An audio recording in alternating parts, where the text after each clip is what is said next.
I am on record saying that DLC is 100% better than a third version, and I am on record as well saying that I love the lore we seem to be exploring in the DLC for Pokemon Scarlet and Pokemon Violet, the hidden treasure of Area Zero, since, let's be honest, these games are a huge mystery even now, so long after release.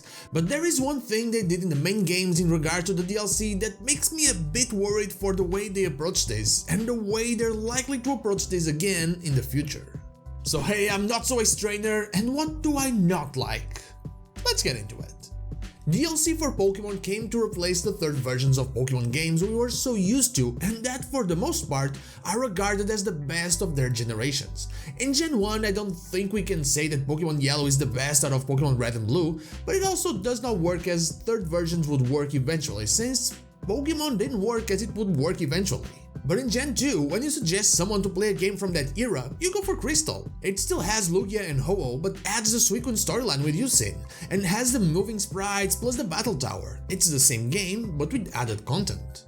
Gen 3 follows the same route, with Pokemon Emerald being regarded as the best Pokemon game of the time, and basically keeping the same core story with added details for Team Magma and Aqua, plus a focus on Rayquaza and the addition of course of the Battle Frontier. Gen 4 is actually the perfect example, with people absolutely going crazy for the lack of platinum features in BDSP, proving how big that third version was at the time and still continues to be. Then we never really got anything like it until Gen 7, when Ultra Sun Ultra Moon were released in a way that they seem to be more DLC than anything else. They changed the storyline a tiny bit, but they added a wonderful post-game with Team Rainbow Rocket and the Ultra Wormholes. And that was it. Third versions were basically expensive DLC for the time. They were good games, don't get me wrong, they were probably the best games out of their respective generations, but they were just added features on the same story. But they didn't have key legendaries locked behind them, and I'll get to that eventually. For now, we have to look at how everything changed with the Switch.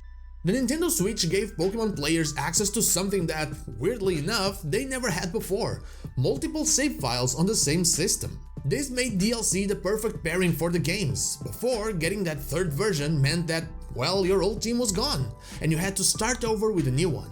Now with DLC, we would be able to not only pay less, but also choose. Imagine us, Pokemon players, with the ability to actually choose. Like you can choose to click the subscribe button right now, for example. But yeah, we could choose to start a new game and have our main team completely safe, or just play the new features in our main save file. And that's what many people did. In fact, many people actually did both things in Sword and Shield, with the addition of the Yellow Armor and the Crown Tundra.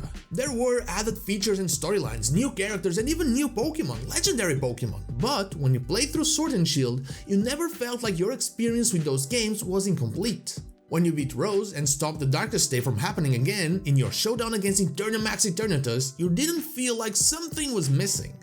By Pokemon standards, the lore was explained. Like I said before, Pokemon lore is like Swiss cheese full of holes, but there's a minimum we've come to expect. Kubfu, Urshifu, Calyrex and the horses were a completely independent story from the main game, although they sometimes mention the same subjects like the Max Honey and the Yellow Armor, for example. Even in Pokemon Legends Arceus, the Daybreak DLC only added a tiny bit of story and a new feature, nothing that would change or actually complete the plot we've been through in our travels through history. In Pokemon Scarlet and Pokemon Violet, this is not the case. We get to the endgame and there are so many questions left to be answered, and the worst part is not even that. The game actively tells you that there is stuff they didn't tell you. As mentioned in some of my past videos, this is the case with Arven questioning the Paradox Pokémon themselves by telling us that it really makes no sense that they're in the book if the professors brought them in the present. But I think that the most blatant evidence of this is the third legendary itself. We see this more than once when we interact with both the journals and the books.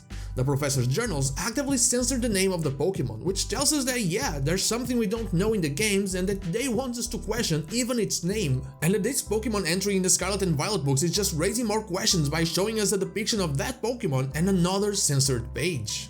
This is something that didn't really sit right with me. I expected these games to have DLC from the start, we all did. After Sword and Shield, that is of course the way going forward. But I did not expect a game that was built for us to need the DLC to actually understand the complete story. If it was just, we have these two areas that you can access in the DLC and there's a storyline for both new Pokemon, a few new legendaries, and that's it. We already knew that the northern area that is fogged out was DLC anyway, but it didn't sit right with me that Terrapagus, which is hinted multiple times to be the reason for basically, well, everything, whichever the route you choose to believe really, because it connects Heath to the professors, the AI, the machine, the Paradox Pokémon, and maybe even more things we don't know about. The game is literally incomplete without the DLC, and that doesn't feel right. I don't know many games that have DLC that actively explain the main story. At least my experience is the opposite. They're usually added content, an added storyline, or an added feature that isn't really necessary to understand the main game. And that's why I'm making this video. You guys might have a completely different experience, and just if you have, please let me know in the comments down below, because my experience is completely the opposite of what we're getting in Scarlet and Violet. I know I love this DLC, don't get me wrong, I'll play it hours on end with a smile on my face like I did with Sword and Shield and Yellow Armor and Crown Tundra. But I hope that in the future the DLC doesn't feel like a mandatory sequel that isn't actually a sequel, but actually like a new storyline that doesn't feel necessary to actually understand the last dozens of hours you put into the main game. But that is all I have for you today, just a little bit of a rant because I do those sometimes. We'll be back to theories in no time, don't worry. But what about you? Does it bother you that the game seems to not be completely explained without a DLC? Let me know in the comments down below. And now, like the video if you like it, dislike if you don't, and don't forget to subscribe to the channel for more Pokemon content and also ring the bell so you know when the next video is out. You can follow me on social media and Twitch, stream there Wednesday to Sunday, not Saturday, or join our Discord, all the links are in the description. Thank you so much for watching, and I'll see you all on the next one.